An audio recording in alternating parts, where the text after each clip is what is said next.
Should you buy a property now or wait until you get back to the UK to do so? This is a pretty common question I get when speaking to expats about buying a UK property. Some of them have plans to go back to the UK at some stage to live, or they're not sure when they're going to go back, and they're thinking of buying a house, setting up a base in the UK that they can use when they go back or use ready for when they go back. So today I thought I would answer the question of, is it better to buy now or wait until you go back? And we'll look at some key metrics to compare those two. We'll look at the tax situation, the deposit situation, the mortgages, and also whether it would be better to use a company or not, and that sort of ties into the tax, I guess.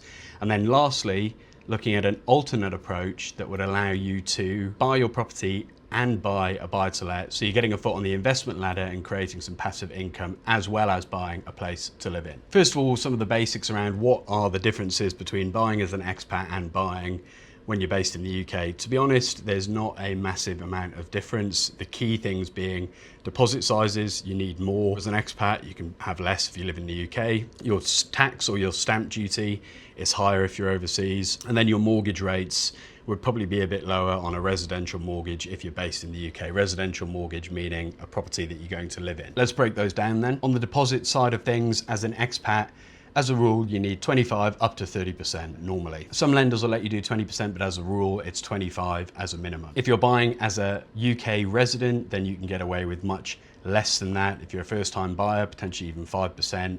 But normally, let's just say 10 to 20%. So a lower deposit size. Therefore, if you've got X amount of money saved, that can buy you more in the UK in terms of buying a house to live in. So if we're thinking about, should I buy now or wait till I'm back in the UK, that's something to consider. Next then would be the tax, the main one being the purchase tax or the stamp duty, because we're talking about buying a property. If you're based overseas, there is a surcharge, a 2% surcharge added to all stamp duty brackets because you are based overseas. So if you are buying, for example, a buy-to-let, the first bracket will start at 3%, but because you're overseas, that'll now be 5%. So you are paying more tax if you're buying from overseas. Lastly then would be the mortgage rates. Usually if you're based in the UK and you're buying something to live in, you can get a slightly lower mortgage rate than if you are overseas. Now, why are these points important to consider? Basically what this tells us is that you need a larger deposit and the tax is going to be higher if you are buying from overseas. Now, when we're talking about buying a house or a property to live in yourself, often it's going to be an emotionally charged decision, and you're going to be buying something potentially that you can grow into for family, something that you're going to want to be in for a while in an area you like, which means it's probably going to be more expensive. Let's look at a worked example then of what this will look like. So let's say we're buying a £300,000 property and we're based overseas, okay? What do we need to buy that? Let's go with the 30% deposit, your stamp duty or your SDLT. Here's a little tool I use when I'm assessing what the stamp duty will cost. It's from Savills, so we're doing £300,000. We are a non-UK resident and we're not a first-time buyer. We're not buying a second home, it's a house to live in. So it's £11,000 is the stamp duty. Therefore, what are your costs all in? If you look at costs as your deposit and your stamp duty, you're looking at £101,000 to buy that £300,000 property that you will then go and live in. Now let's compare that to being in the UK and needing a, say, 20% deposit. So your deposit immediately comes down from £90,000 to £60,000, plus then also your stamp duty, because you're in the UK, is £5,000. So what is your total bill in this instance? £65,000 versus 101. So you're saving yourself £36,000 by making a buying decision when you're in the UK. If you did have a certain pot of money, let's call it £100,000 in this instance here, and then you move back to the UK using a 20% deposit, what could that actually get you? Well, 100,000 is 20%, so times 5, you could buy a £500,000 property as opposed to a £300,000 property. So making the decision to wait until you're in the UK to buy a home to live in is a far more sensible idea, I think, because it will cost you a lot less and you can buy a lot more for your money. Now, in addition to this, I think as well, if you've been out of the UK for a little while and you are thinking of buying something that you will go and use, places change, people change, so I think it's always a good idea to get back and suss an area out, rent somewhere, say, for 6 months,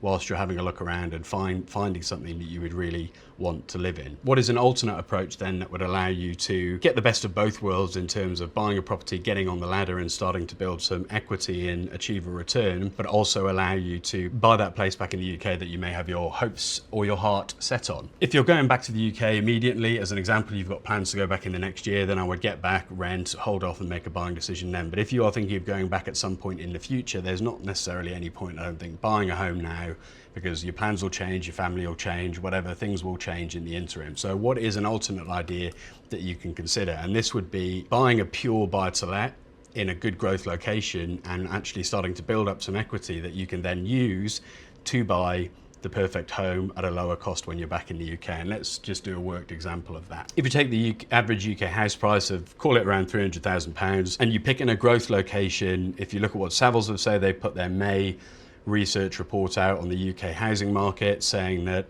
UK as a whole, they're thinking 22.5, or they're not thinking, the data would suggest 22.5% growth over the next 5 years. And then you've got that ranges nationally from 13.6% all the way through to 28.8%. So let's say you buy in one of the higher growth locations at 300,000 and you get 25% growth in 5 years. Your £300,000 property is now worth £375,000. So you've got a £75,000 gain in equity. And now you can use that equity via remortgaging. And if you remortgage and pull that out, you don't have to pay any tax on it. So let's say you buy somewhere that is in a good growth location, you put a tenant in place, they are paying down the mortgage for you, and property is going up in value and you are gaining equity. Now, when you are ready to go back and buy a house to live in, you can pull that cash out. Let's call it between 50 and 75,000. Let's call it 50,000. You can pull that cash out, and then when you are back in the UK, you can use that as a deposit on a house that you would live in yourself. And because you are back in the UK, you will pay lower stamp duty, you'll have a lower deposit requirement, and therefore your money can go further. So effectively, I don't want to say killed two birds with one stone, because I don't agree with killing birds, but you've got now two properties, one that's a pure buy to let and another that is a house that you will live in that's been bought based on your current situation and what works at the time, not something bought that you will then move into at some point in the future. And by doing this, you've started setting yourself up for the future in terms of buying a property that's an income generator, a pension builder, and you've got your house as well. And that is a really simple top level explanation showing how, rather than jumping in and wanting to buy a house, and I understand that because it's nice to have a base somewhere you can call home, but actually being a bit smarter with your cash and using that money to buy something that's going to go up in value that you can then use to buy another property with further down the line. If you want to go into a bit more detail on that, and then there'll be another point that I would consider, which would be the first property that you buy to let is buying that via a UK limited company, because if you are planning on moving back to the UK and working in the UK, then you will be getting a salary which will be using your UK personal tax-free allowance of £12,570, double if you're married. Now, if you've already got a property, that's going to be using that, so it's going to push you up into the higher rate of tax. So if you are looking at something like this, or you are planning on going back to the UK at some point and you would like to be buying property, then always consider using a UK limited company to do that.